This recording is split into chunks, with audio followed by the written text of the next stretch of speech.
Hello Pawns, welcome to another episode. Today we're going to be exploring the new DLC that just dropped for Odyssey.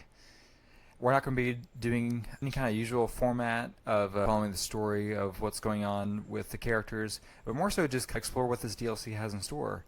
Different places, and there are some spaceships based on the preview, and different landforms and biomes. Let's explore together. So, new colony. Alright, starting off, looks like we have nothing too new from the top view, but as you scroll in, we can see some things that I don't think are very familiar. It looks like we got some scar lands. Let's see. Ruins of an ancient city which was destroyed with weapons of mass destruction. Water here is toxic, and Scaria runs rampant among the animals.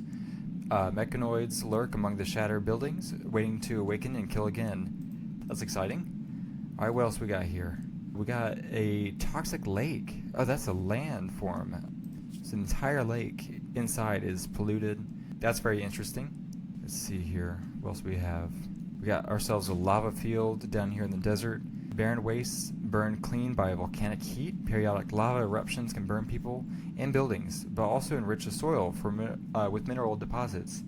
So, with either mining or growing. It says enrich the soil with mineral deposits. It sounds to me like it's going to be good for growing. Let's see if we can find anything else here. More lava fields.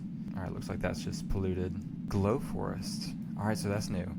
Geysers spew out massive sulfur clouds that cast the region into permanent darkness. Huge fungal colonies bloom in the dark, fed by nutrients that the geysers bring to the surface. These areas are alluring and dangerous. Oh, keep that in mind. Scarlands. I believe there was something new with ice. I thought I saw something. It's interesting. It looks like can't find anything in particular. Glacial plain. Open area scraped clean by the movement of glaciers. White vegetation and soil are sparse. Oh, wild vegetation and soil are sparse. A few hardy species have made their home here. Okay, cold desert is what it sounds like to me. We got ourselves a bog. I think that was something that was there before. Very interesting. I'm particularly interested in this area, even though it isolates me from the rest of colonies and such. It does have a glow forest and Scarlands right next to each other, so we'd be able to explore both of those. I'll see if I can find a spot if there's any that's better. Alright, so it took me a little bit, but we do have this area right here. It's got lava field, Scarlands, and glow forest, all relatively close to each other. I'm thinking maybe going right here in the middle. So we'll have lava fields, and to the south, Scarlands, and to the north, the glow forest. Let's check it out. This area has high volcanic activity. It is threatened by clouds of volcanic ash as well as periodic lava eruptions. Oh, so that's new. Very cool. Let's check it out. Alright, so I want to see if these two DLCs will work together. This is a religion that believes in staying in the dark, and with this being a DLC that puts us in the dark through either ashy clouds or when we go up north to the shrublands. So theoretically, this should be a prime spot for them, but let's find out. Alright, and here we land. Just to our right, looks like we have a little lava pool along with some volcanic rock. So it looks like that's going to be over a lot of the landscape. We do have some animals, so that's good. It looks like we got, this is probably our ancient danger. Not a bad setup. Let's see here.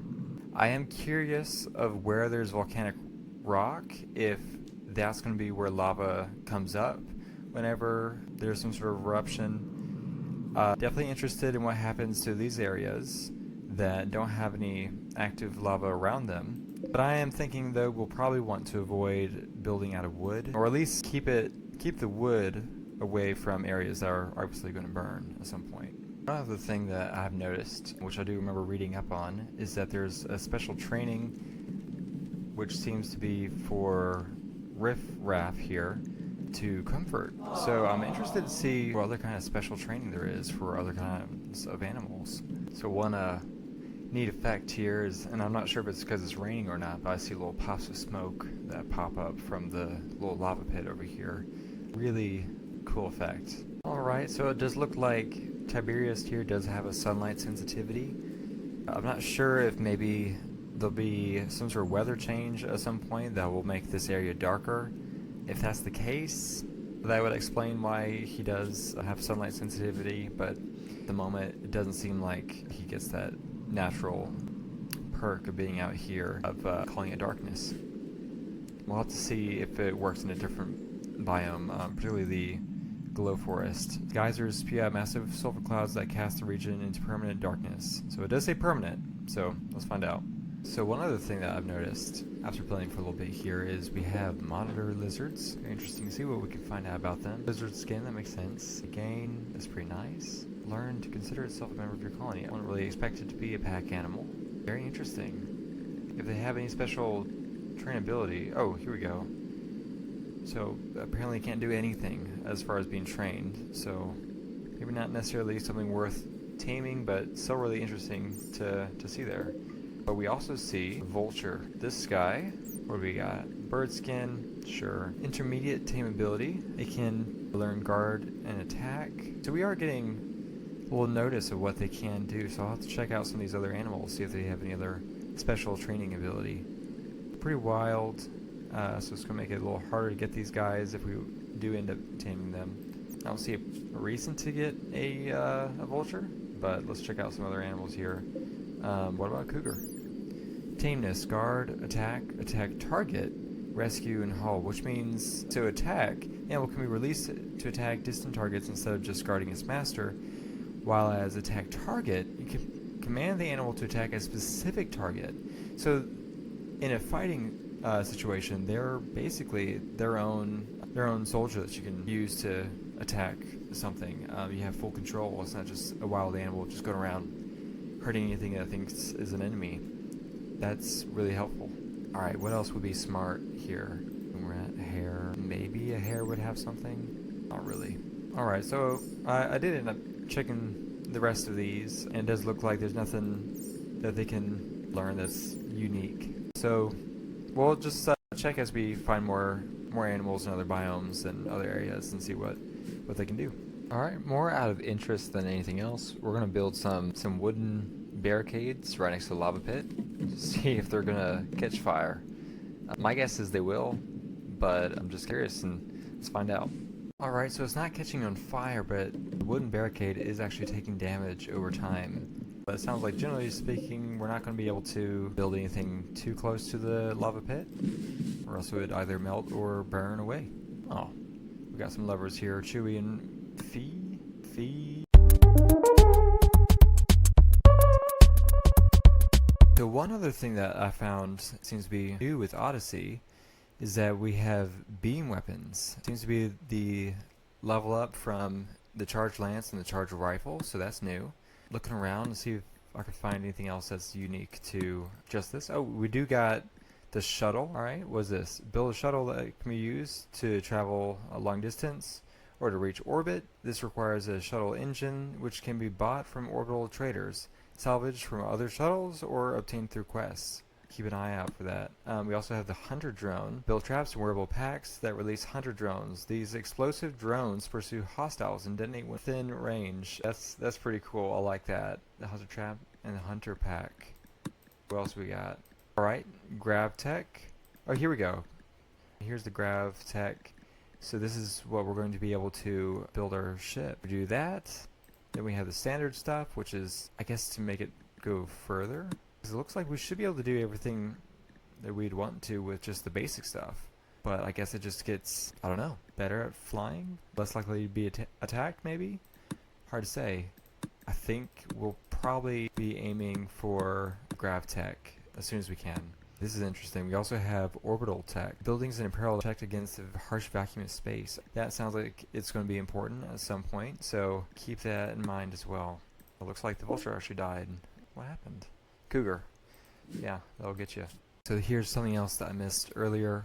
Looks like we can also research heavy bridges, help us build colonies over water. So that's pretty cool. Not helpful in our situation over here. We also have fishing. That's pretty nice. Also, something that's not really helpful over here. I don't think we're going to catch anything in the lava pit. Although now that I say that, I'm a little curious. But hey, look at that. Thick clouds obscure the sky, reducing light levels. How does Tiberius feel about that? He loves it. We don't have a little meter to say if he's got something going on with the light, but he didn't seem to mind. So they do interact with each other. Never thought we would need this, but I actually might need a sun lamp out here in the open if we end up getting overcast often. Alright, so we have something for a grav engine. You've detected a signal from a mechanoid ship in orbit. The ship malfunctioned, losing altitude. You can get it to crash land here. I think we have to, although I hope there's no actual mechs on it because we're not really prepared for that this early on. Let's find out. Oh man. Alright, so we got some grav light panels. We have some dead mechs, even better than anything else I could have hoped for. Looks like we just inspect it. Who should inspect it? Probably the person who can research. Alright, amongst the remnants of the crashed mechanoid platform, a still intact grav engine hums with energy. You can build grav ship substructure around the engine to create a new grav ship. Good, we can't reinstall it because this is a terrible spot for it. You can build the grav ship substructure around the engine to create a new grav ship. The engine pushes against gravity, levitating the ship and allowing long-distance travel. Launch a grav ship by research basic grav tech, then building fuel tanks, thrusters, and pilot console. Let's see, launching a grav ship will abandon your current map unless you build a grav anchor first. Gotcha. So she's going to be doing that. So it looks like this, I'm guessing, is how big we can make this ship. Where should I build it where we don't need to worry about... I want to put it over here, but I'm also worried about it being attacked because we haven't been raided yet. I'll just put it up over here. We're not going to be using the full space. We'll probably just be doing a few things before we take off and explore. So we need these panels to build the substructure below. We keep that in mind. Oh, we do get some from the ship chunks, so that's nice. I wonder if we get normal ship chunks, if they'll drop that too. Let's see. Alright, moment of truth. The answer is no. We get normal components, none of this. What is this? Gravlight panels. And we have a new mission here. You've detected an energy signature of a grav core. It's marked on the world map. Hack to get inside. I like that. So it's going to give us a few cool things. We have to cross quite a bit to get there, but I think it should be fine. So we go underground once we get in here. That's really interesting. And look at that. This is the orbit view. Alright, if we were to... the route takes 5 days to get there. So I think we're going to be doing that a little bit later. Who knows, maybe we might even fly to it. If we can get the research and the ship built for it. Of course, we're going to need a few other things, but as long as it doesn't... Let's see. There's no time frame that we have to get it done, so we'll get to it in time. Almost forgot that these two are lovers. Got to give them a love in bed. Otherwise... Yep. Should be sleeping with my lover or spouse. Alrighty then. Alright, proof of another ancient danger. We did get a notification for this one as well earlier. Figured that that's what those two were, but now we know, and we should probably raid those before we leave. Alright, so I'm interested in what's going on here. It's saying that everything that's red is an invalid substructure. I'm not sure if it's because we don't have it airtight, maybe? Or if it's because it needs to be attached to the center. I don't know, it's hard to say. Oh, well. Oh no, it's because I wasn't highlighting it. That did it. So, just have to make sure that we have a substructure right beneath the main one. And we have a little countdown here telling us how many substructures we have. So max of 500. Interesting. We get to name the ship. Fee has high hopes for your new grav ship and wants to christen it with a good name. The Anguish. Again, we can find a better one. Let's see. Tall Vengeance. The Tyranny. I'm going to make it a giant X shape. So let's see. Small Anarchy. I like that. The Small Anarchy. How did that shot miss so badly that it hit the pool table? That's pretty bad. And she's supposed to be the one that's good at shooting, so... Right, so we were having a little ceremony to give Chewie the role of Pujati, but looks like we have some guests. Maybe somebody we can recruit, hopefully. Looks like we're going to need someone like that. Jogger who can craft. That'd be nice. They're a geologist. Not helpful, but it's cool. I do like, though, during his speech of becoming the Pujati, the first thing he spoke about was his hair. Well then, check this out!